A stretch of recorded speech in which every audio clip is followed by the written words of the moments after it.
अस्सलाम वालेकुम दोस्तों, मैं आपका दोस्त हसमुद्दीन। स्वागत है आपका मेरे इस चैनल पे जिसका नाम है MCTC सिवान। दोस्तों, आज इस वीडियो में हम सीखेंगे माइक्रोसॉफ्ट एक्सेल पे अटेंडेंस शीट कैसे तैयार किया जाता है। दोस्तों, ये बहुत ही बेहतरीन वीडियो है। अगर आप इसमें शुरू से अंत तक हमारे साथ बने रहिएगा तो बड़ी आसानी से किसी भी एम्प्लॉय का अटेंडेंस यानी कि हाजिरी कैसे तैयार किया जाता है आप सीख सकते हैं। दोस्तों, इस चैनल पर मैं हमेशा कंप्यूटर से रिलेटेड कंटेंट्स लेकर के आते रहता हूं। अगर ये वीडियो आपको पसंद आए तो एक बारी लाइक कर दीजिए और साथ ही साथ कमेंट भी कीजिए और साथ ही साथ इस चैनल को सब्सक्राइब भी कर लीजिए ताकि जब भी मैं कोई नया वीडियोस लेकर के आऊं तो उसका नोटिफिकेशन सबसे पहले आपको मिल सके। तो चलिए दोस्तों, समय को वेस्ट ना करते हुए वीडियो को स्टार्ट करते हैं। तो सबसे पहले मैंने एक एक्सेल ओपन कर लिया जैसे कि आप देख सकते हैं और इस पे मैं अपने एम्प्लॉय का डेटा क्रिएट करूंगा। दोस्तों, मैं डेटा क्रिएट करके तब मैं इस पे ना अटेंडेंस शीट बनाने वाला हूं। तो एक एक करके एक एक स्टेप आप देखते चलिए। मैं डेटा क्रिएट कर रहा हूं। सबसे पहले हम फॉर्मेटिंग कर लेंगे पहले रो में डे का। सेकेंड रो में आकर के हम ले लेंगे यहाँ पे डेट का।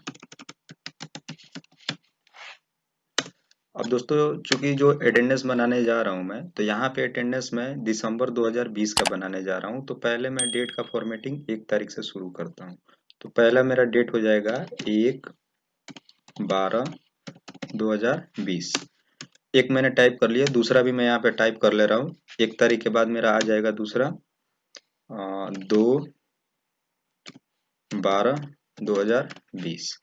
दोस्तों, मैंने यहाँ पे ना दो डेट क्रिएट कर लिया है, 1 और 2। अब करना क्या है कि 1 और 2 दोनों को सिलेक्ट करके और यहाँ से ना पकड़ के आपको खींच लेना है कहाँ तक, तो पूरे 30 तारीख तक का। तो मैं यहाँ पे इसको कंप्लीट कर ले रहा हूँ पूरे 30 नहीं 31, चूंकि दिसंबर आपका 31 का महीना होता है। तो मैंने 31 तक का ले लिया।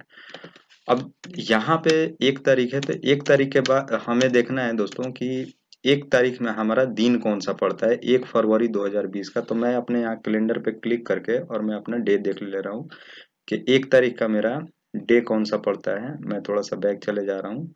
दिसंबर 2020 का 1 तारीख का आपका पड़ रहा है ट्यूसडे। चलिए, तो मैं यहाँ पे डे डाल दे रहा हूँ ट्यूसडे का, TUE। ट्यूसडे के बाद आपका आ जाएगा वेडनेसडे का।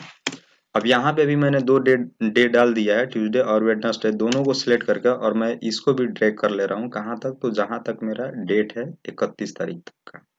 तो इस तरीके से हमारा डे निकल के आ जाएगा, Tuesday Wednesday Thursday Friday Saturday Sunday.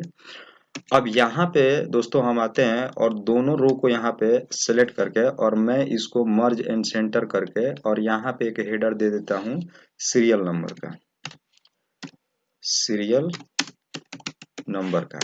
और मैं यहाँ पे इनपुट दे दे रहा हूँ 1 2 3। ये मेरे एम्प्लॉय का सीरियल नंबर है। यहाँ से भी मैंने तीनों को सिलेक्ट करके और मैं यहाँ से ड्रैग कर ले रहा हूँ यहाँ पे 12 तक का। मैं 10 इम्प्लॉय का ना यहाँ पे अटेंडेंस शीट बना रहा हूँ। अब जब यहाँ पे सीरियल नंबर मैंने 10 दे दिया है, तो मैं 10 यहाँ पे इम्प्लॉय का नाम क्रिएट करूंगा। नाम जैसे कि हो सकता है आपका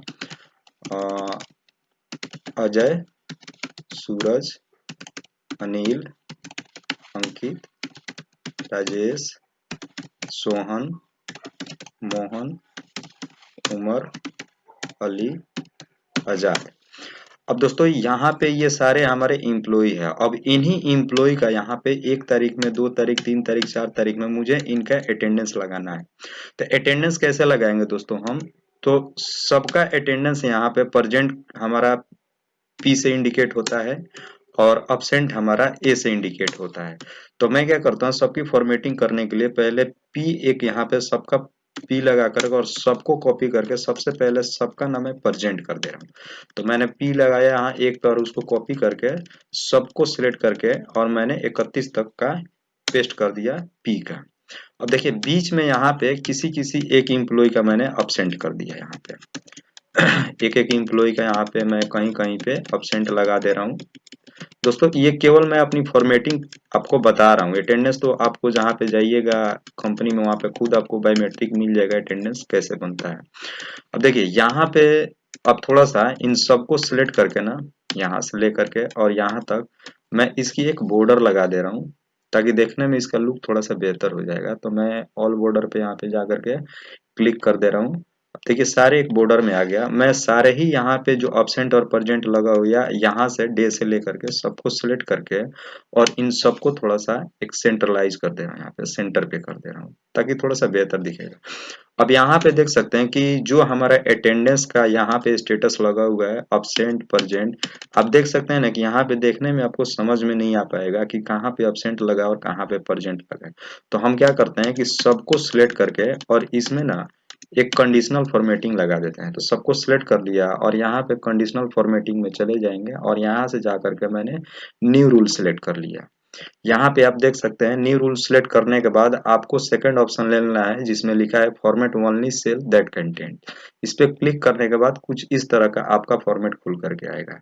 अब चूंकि दोस्तों आप देख सकते हैं कि मैं यहाँ पे फॉर्मेटिंग जो कर रहा हूँ वो किसका कर रहा हूँ, ए और पी क्या है, टेक्स्ट है। और यहाँ पे फॉर्मेट ओनली सेल विथ जो दे रहा है आपका, किसका फॉर्मेटिंग दे रहा है, सेल वैल्यू का। तो मैं यहाँ से चेंज करके और किसका ले लूँ, टेक्स्ट का।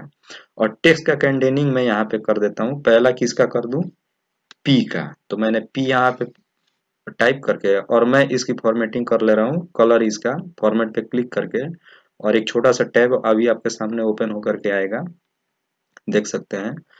इस तरह का जो फॉर्मेट खुल करके आएगा इसमें आपको फिल पे जाना है और यहाँ से आपको ना अपना कलर चूज कर लेना है। तो पी का मेरा फॉर्मेटिंग हो जाएगा ग्रीन कलर का, मैंने ग्रीन कलर यहाँ से चूज कर लिया। तो अब आप यहाँ पे देख सकते हैं कि कितने बेहतर तरीके से जहां भी हमने पी लगाया, मतलब कि इस इम्प्लॉय का जो परजेंट हमने लगाया हुआ है, परजेंट हमारा ग्रीन कलर में आ गया है। अब सेकंड हम यहाँ पे फॉर्मेटिंग कर लेते हैं ए का। तो मैं फिर से उसी प्रोसेस को यहाँ पे पूरा कर ले रहा हूँ, कंडीशनल फॉर्मेटिंग में चले जाऊंगा और यहाँ पे न्यू रूल में जा करके और सेकंड ऑप्शन को यहाँ पे चूज कर ले रहा हूँ और यहाँ से सेल वैल्यू को चेंज करके मैंने ले लिया टेक्स्ट में और यहाँ पे अब इसकी कंटेनिंग कर दिया ए का। ए का फॉर्मेटिंग में यहाँ से चूज कर ले रहा हूँ। ए का कलर मेरा कौन सा हो जाएगा, रेड का। तो मैं यहाँ से रेड चूज कर ले रहा हूँ। तो इस तरह से आप देख सकते हैं कि दो फॉर्मेटिंग हमारा बेहतर तरीके से हो गया। जहां पे प्रेजेंट है वो बिल्कुल आपका ग्रीन कलर में शो कर रहा है और जहां पे अब्सेंट है वहां पे रेड कलर में शो कर रहा है। दोस्तों इसमें ना एक चीज और अभी रह गया आपका, जैसे आप यहाँ पे देख सकते हैं कि 1 तारीख से लेकर के 31 तारीख तक जो हमने बनाया हुआ इसमें बीच में कहीं ना कहीं आपका संडे आ रहा होगा। तो एक फॉर्मेटिंग हम संडे का भी करते हैं, मतलब कि जहां संडे आए वहां पे हम ना तो अब्सेंट लगा सकते हैं और ना ही प्रेजेंट। तो एक फॉर्मेटिंग हम संडे के लिए भी कर लेते हैं ताकि हम वहां पे संडे लगा दें। तो एक फॉर्मेट पे यहाँ पे जा करके मैंने एक और रूल यहाँ पे चूज कर लिया और सेम वही प्रोसेस यहाँ पे पूरा कर लिया। मैंने सेकंड ऑप्शन को चूज करके सेल वैल्यू को यहाँ से मैंने चेंज कर लिया। चेंज करने के बाद यहाँ पे अब जो मैं यहाँ पे कंटेनिंग करने जा रहा हूँ वो है मेरा संडे। तो मैंने संडे टाइप कर दिया और संडे की कलर यहाँ से फॉर्मेट चूज कर ले रहा हूँ जिसका कलर आपका आ जाएगा येलो कलर का। तो मैंने यहाँ से पीला कलर चूज कर लिया और ओके कर लिया। अब इस अटेंडेंस शीट में आकर के अगर आप देखेंगे तो जहां जहां भी संडे लिखा होगा, जैसे यहाँ पे संडे लिखा होगा, मैं इस पूरे ही रो में सब जगह संडे लगाऊंगा। तो मैंने यहाँ पे एक संडे लिखा, कलर उसका फॉर्मेट के अनुसार चेंज हो गया येलो कलर का। मैंने इसी को कॉपी करा और सबको सिलेक्ट करके पेस्ट कर दिया। सेकंड आकर के देख लेता हूं, मैं यहाँ भी संडे लिखा हुआ है आपका, मैं इसको भी संडे करके और सबको पेस्ट किए जा रहा हूँ मैं, देख सकते हैं। तो इस तरीके से हम अटेंडेंस का फॉर्मेट तैयार कर लेते हैं। हालांकि करना तो नहीं है आपको, जहां भी आप जाएंगे वहां पे अटेंडेंस आपको खुद मिल जाएगा। चूंकि हम यहाँ पे अटेंडेंस शीट बनाने की सीख रहे हैं तो सबसे पहले हमें अटेंडेंस शीट तैयार तो करना ही पड़ेगा। तो मैंने यहाँ पे शीट पहले तैयार कर लिया। अब यहाँ पे आकर के देखेंगे यहाँ पे खत्म हो गया। चलिए अब यहाँ से हम अपना नेक्स्ट काम करते हैं कि यहाँ पे एक इम्प्लॉई है अजय और इसकी अटेंडेंस ये लगी हुई है 1 तारीख से लेकर के और 31 तारीख तक का। तो दोस्तों मैं जानना चाहता हूँ कि 1 से लेकर के 31 तारीख में इस इम्प्लॉय का जिसका नाम है अजय कितना अब्सेंट लगा है और कितना प्रेजेंट लगा हुआ है। तो मैं आकर के यहाँ पे इसकी अब्सेंट और प्रेजेंट निकाल लेता हूँ। एक इसका हेडर मैं डाल देता हूँ अब्सेंट ए में, सॉरी प्रेजेंट का पी में, और एक हेडर ले लेता हूँ अब्सेंट ए में। मैं यहाँ पे वर्किंग डे इनका निकालूंगा इस रो में और यहाँ पे इनका छुट्टियों का निकल के आएगा जो अब्सेंट करा होगा। तो इसके लिए एक फार्मूला यूज कर लेते हैं जिसका नाम है काउंट डिफ। मैंने काउंट इफ यहाँ पे चूज करा। आप फॉर्मूले में यहाँ पे देख सकते हैं जो बोल रहा है कि आप अपना रेंज बताइए जिसमें आप काउंट लगाना चाहते हैं। तो रेंज मेरा कौन सा हो जाएगा, तो एक इम्प्लॉय का यहाँ से लेकर के, जैसे आप देख सकते हैं कि अजय का शुरू कहाँ से हो रहा है, 1 तारीख से। तो 1 तारीख से इसकी जो परजेंट लगी यहाँ से लेकर के, और मैं इसको सिलेक्ट कर लेता हूँ कहाँ तक, तो 31 तारीख तक का। 31 तारीख तक का मैंने पूरा सिलेक्ट कर लिया यहाँ पे, और ये मेरा रेंज का काम हो गया।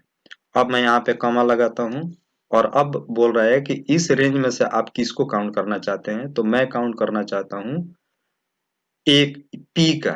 जैसे आप देख सकते हैं कि मैं यहाँ पे प्रेजेंटेशन निकालना चाहता हूँ, तो पी को, तो डबल इन्वर्टेड कॉमा में मैं पी टाइप करके, और इधर भी डबल इन्वर्टेड कॉमा लगा करके ब्रैकेट क्लोज कर दे रहा हूँ। तो ये मेरा total number of working day निकल गया, कितना, 26 दिन का।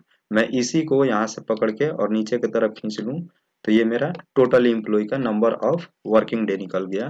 आप देख भी सकते हैं कि यहाँ पे अगर इसके रो में चल करके आए हम, है ना, तो यहाँ से आप देख सकते हैं कि 1 तारीख से लेकर के और 31 तारीख तक का हमने इसका प्रेजेंट डे। सेम ऐसे ही हम अपसेंट का भी निकाल लेते हैं। तो मैं यहाँ पे भी एक फार्मूला लगा देता हूँ काउंटिफ का, और काउंटिफ का यहाँ से रेंज ले लेता हूँ। रेंज तो मुझे इसी में से काउंट करना है, अजय का ही, 1 तारीख से यहाँ से लेकर के और 31 तारीख तक का मैं एक रेंज ले लेता हूँ। और इस रेंज में कमा लगा करके, और क्राइटेरिया किसकी काउंटिंग कर लूँ मैं, जो क्राइटेरिया पूछ रहा है ए का, तो मैं डबल इन्वर्टेड कमा लगा करके ए लगा दिया। यहाँ भी डबल इन्वर्टेड कमा लगा करके फॉर्मूले को क्लोज कर लिया और इंटर कर दिया। यहाँ पे आप देख सकते हैं कि अपसेंट कितना बता रहा है, 1। मैं इसी को ड्रैग कर दूंगा नीचे की तरफ, तो सारे ही इम्प्लॉय का यहाँ पे टोटल नंबर ऑफ अपसेंट निकल के आ जाएगा। जैसे कि आप पहले में देख सकते हैं किस इम्प्लॉय का है, अजय का। तो अजय का अटेंडेंस जो लगा है 1 तारीख से लेकर के और 31 तारीख तक, मतलब कि टोटल दिसंबर महीने में 31 दिन होता है, जिसमें वो फॉर्मूला आपको बता रहा है कि 26 दिन उनका प्रेजेंट है और 1 दिन उनका अब्सेंट है। मतलब कि टोटल उनको 27 वर्किंग करना था, जिसमें से 1 उन्होंने छुट्टी कर लिया और 26 उनका प्रेजेंट लगा है। आकर आप देख भी सकते हैं इधर को कि कहाँ पे इनका अब्सेंट लगा हुआ है। तो ये आकर के मैंने देखा 3 तारीख में अजय की अब्सेंट लगी है, 1 अब्सेंट लगी हुई है, और 26 उनका वर्किंग डे हो गया। और टोटल हमारा है कितना, 31 दिन का। तो 27 दिन तो हो गया, 4 दिन हमारा संडे हो जा रहा है। तो 27 और 4 कितना हो जाएगा, 31। संडे भी काउंट लेते हैं, 1 और 2 3 4, 4 संडे आ गया हमारा। तो 4 हमारा संडे हो गया, 26 हमारा वर्किंग हो गया। तो 4 और 26 30, और 1 दिन का ये आपका अब्सेंट, टोटल 31 दिन हो गया। चलिए दोस्तों, एक आगे का और थोड़ा सा प्रोसीजर करते हैं कि मैं इनकी ना कुछ सैलरी लगा देता हूँ। सैलरी एग्जाम्पल में सबकी मैंने 20,000 रुपये दे दिया, कि सारे इंप्लॉय का एग्जाम्पल में 20,000 दे दिया। अब दोस्तों यहाँ पे ना हमें इनकी नेट सैलरी निकालनी है। नेट सैलरी बोले तो जितना इन्होंने काम करा हुआ है सिर्फ उतने दिन का, जितना इन्होंने काम करा हुआ है का मतलब हो गया कि अगर इन्होंने पूरे 27 दिन काम, जो कि इनको करना था पूरे 27 दिन, लेकिन एक दिन इन्होंने छुट्टी कर लिया है, 26 दिन काम करा, तो 20,000 इनको जो 27 दिन में मिलने वाला था, एक दिन तो इन्होंने छुट्टी कर लिया था, एक दिन का इनका पैसा कैसे कटेगा, और हम उनको पूरे 27 दिन 26 दिन का पैसा कितना देंगे। तो नेट सैलरी हम यहाँ से निकाल लेते हैं। नेट सैलरी कैसे निकालेंगे, तो इक्वल टू लगाएंगे, ये हमारा 20,000 जो मिलने वाला था इस एम्प्लॉय का जिसका नाम है अजय, 20,000 मिलने वाला था, पर ये 20,000 कितने दिन में मिलता है, तो पूरा नंबर ऑफ डेज जो होगा आपका 27 दिन। तो पहले इस 20,000 को हम डिवाइड कर देते हैं 27 से, तो एक दिन का हमारा निकल जाएगा। देख सकते हैं आप कि एक दिन का उनका जो बन रहा है वो कितना बन रहा है, 740 रुपये, और हमें देना कितना है इनको, 26 दिन का। तो मैं इस फार्मूले को थोड़ा सा F2 कर दे रहा हूँ। ये फार्मूला मैंने निकाला जिसके बिहाफ पे एक दिन का निकल गया। अब एक दिन का मेरा वैल्यू इतना होता है, तो मैं इसी में क्या करता हूँ, गुणा कर देता हूँ कितने से, 26 दिन से, तो इनका 26 दिन का निकल के आ जाएगा। अब इसी को मैं ड्रैग कर दूंगा यहाँ नीचे की तरफ, तो सारे ही इंप्लॉय का आपका टोटल सैलरी यहाँ पे निकल के आ जाएगी, जितना उन्होंने प्रेजेंट में काम करा होगा, जितना उनका वर्किंग डे होगा। देख सकते हैं कि इस एम्प्लॉय ने यहाँ पे पूरे 27 दिन काम करा, तो इसको पूरे ही 27 दिन का पैसा मिल रहा है, क्योंकि इसकी छुट्टी नहीं हुई है। अब आ जाते हैं दोस्तों, यहाँ पे देख लेते हैं एक और ऑप्शन किसका, डिडक्शन का। डिडक्शन मतलब हो गया कि अगर उन्होंने पूरी ड्यूटी करा होगा तो पूरा पैसा उनको मिल जाएगा, अगर उन्होंने छुट्टी करा हुआ तो कितना पैसा कटा होगा। तो हम क्या करते हैं, डिडक्शन यहाँ पे दिखाने के लिए इक्वल टू लगाते हैं। ये उनकी पूरी सैलरी थी 20,000, और इस 20,000 में से जो नेट सैलरी जो उनको मिला है उसको घटा लेते हैं। अगर कटा होगा तो बैलेंस दिखा देगा, नहीं कटा होगा तो जीरो दिखाएगा। तो मैंने माइनस कर लिया नेट सैलरी से, इंटर करा तो 740 रुपये। आप देख सकते हैं कि एक दिन का पैसा कितना कटा हुआ है, 740 रुपये। मैंने इसी को ड्रॉप कर दिया नीचे की तरफ, तो सारे इम्प्लॉय का यहाँ पे कितना पैसा कटा हुआ है वो निकल करके आ जाएगा। देख सकते हैं यहाँ पे कि इस इम्प्लॉय का 27 दिन की ड्यूटी थी, एक दिन भी छुट्टी नहीं करा, पूरे 20,000 जो हमने सैलरी लगाया था पूरे 20,000 मिल रहा है और उसका एक पैसा भी नहीं कट रहा है। तो इस तरीके से हम उनको नेट सैलरी निकाल करके दे सकते हैं। आगे के भी कुछ कंडीशन है, इसमें कुछ फॉर्मेटिंग है। जैसे आप देख सकते हैं कि अगर उस इम्प्लॉय का पीएफ कटता होगा तो हम 1% यहाँ पे हेडर लगा देते हैं। पीएफ मान लीजिए उसका 13% कट गया यहाँ पे, तो 13% उसका पीएफ कहाँ से कटेगा? तो देखिए दोस्तों, 13% जो इसका पीएफ कटेगा वो उसका नेट सैलरी से कटेगा, सैलरी से नहीं कटेगा। वो इसलिए कि मान लीजिएगा अगर महीने में एक दिन भी उसने ड्यूटी नहीं कराया तो पीएफ उसका कहाँ से कटेगा? बिल्कुल नहीं कटेगा। जो उसने एक दिन की भी ड्यूटी करा होगा, नेट सैलरी जो मिलेगा इसी नेट सैलरी से उसकी पीएफ कट जाएगा 13%। तो चलिए हम 13% यहाँ पे निकाल लेते हैं। कैसे? इक्वल टू लगाएंगे, नेट सैलरी को ले लेंगे और नेट सैलरी में क्या करेंगे, इंटू कर देंगे, गुणा कर देंगे कितने से, 13% से। जितना परसेंट आपको चाहिए उतने परसेंट से गुणा कर दीजिए और इसी को सिलेक्ट करके नीचे खींचेंगे तो सारे ही इम्प्लॉय का 13% का यहाँ पे पीएफ निकल गया। पीएफ के बाद दोस्तों एक और होता है आपका ईएसआई का। ईएसआई भी नॉर्मल आपका कटता है, जैसे ले लिया मैंने 3%, 3% इसका ईएसआई भी कटेगा। ईएसआई भी ना दोस्तों उनका जो होगा वो नेट सैलरी से ही कटेगा, कि जो उन्होंने इनकम करके लाया होगा उन्हीं में से कटेगा उनका।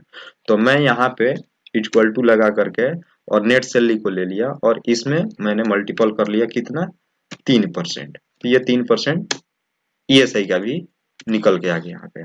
इसी को ट्रैक डाउन करूंगा मैं तो नीचे सारे इम्प्लॉय का निकल के आ गया। नेक्स्ट आते हैं दोस्तों कि किसी किसी कंपनी में उनका ओटी भी लगता है, ओटी आवर्स। तो चलिए ओटी आवर्स अब कितना लगेगा, तो मैं अपने ही तरफ से कुछ दे रहा हूँ इनको। किसी का 5 घंटा है ना, 7 घंटा, 6 घंटा, 8 घंटा, 12 घंटा, ऐसे करके कुछ डेटा उनका क्रिएट कर दे रहा हूँ मैं।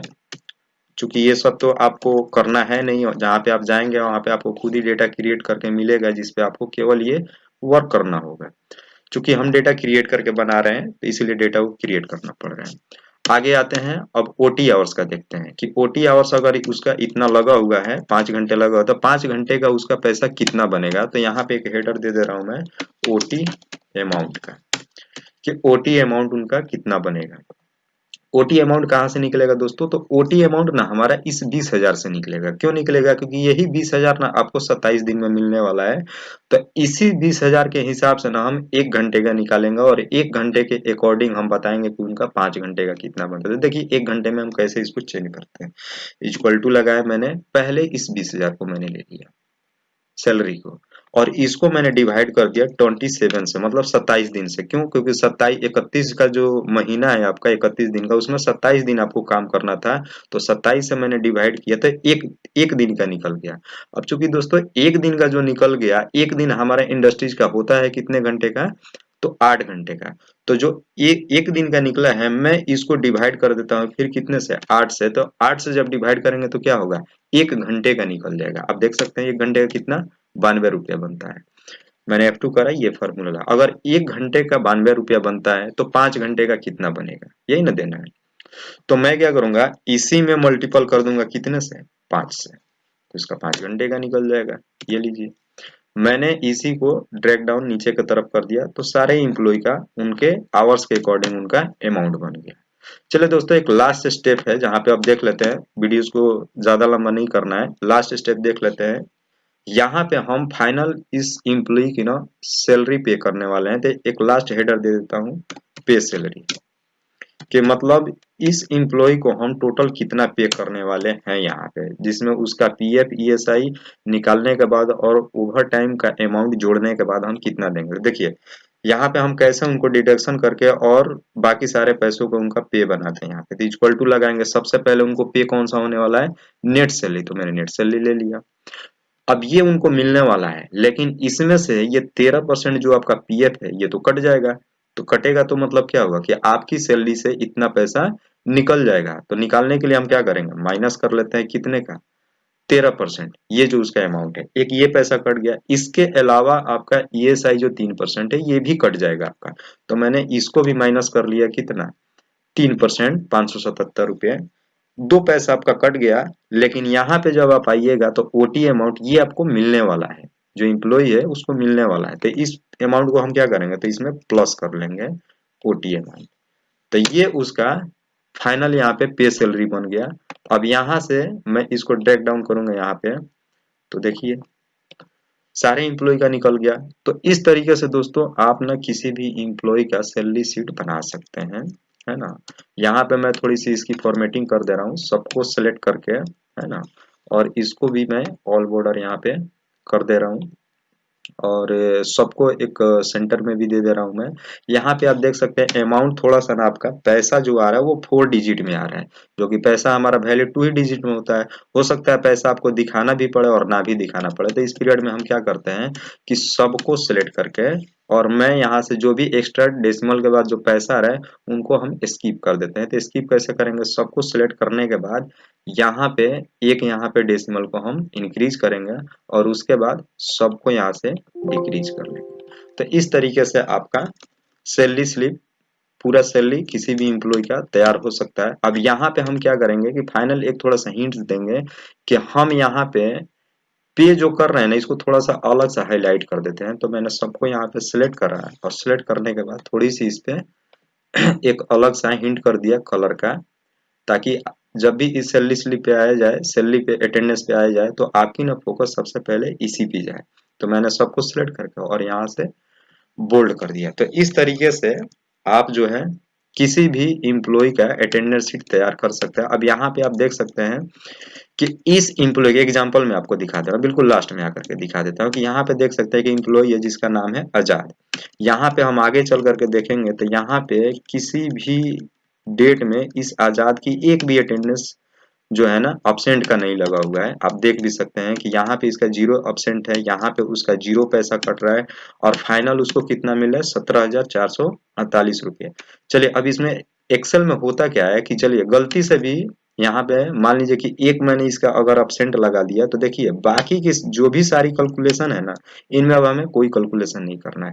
ये कैलकुलेशन आपका ऑटो एडजस्ट हो जाएगा। यही तो एक्सेल की खूबी है। तो देख लीजिए जैसे मैंने एक यहाँ पे इसका ए लगाया, ए का मतलब हो गया अब्सेंट, मगर ए लगाया तो अब इस आजाद की जो 27 दिन की प्रेजेंट थी वो 26 दिन की होगी।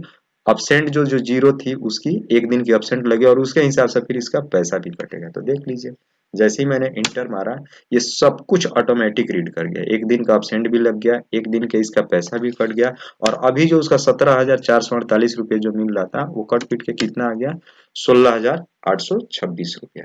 तो इस तरीके से आप किसी भी कंपनी में जाएं या कहीं भी आपको जरूरत पड़ जाए कभी इम्प्लॉय का अटेंडेंस बनाने के लिए, तो ये वीडियो एक बार शुरू से अंत तक देख लीजिएगा। बड़ी आसानी से आप ना अटेंडेंस बना सकते हैं। उम्मीद करता हूँ ये वीडियो आपको अच्छा लगा होगा। वीडियो को शुरू से अंत तक देखिएगा, बहुत बेनिफिट मिलेगा आपको। ठीक है दोस्तों, धन्यवाद।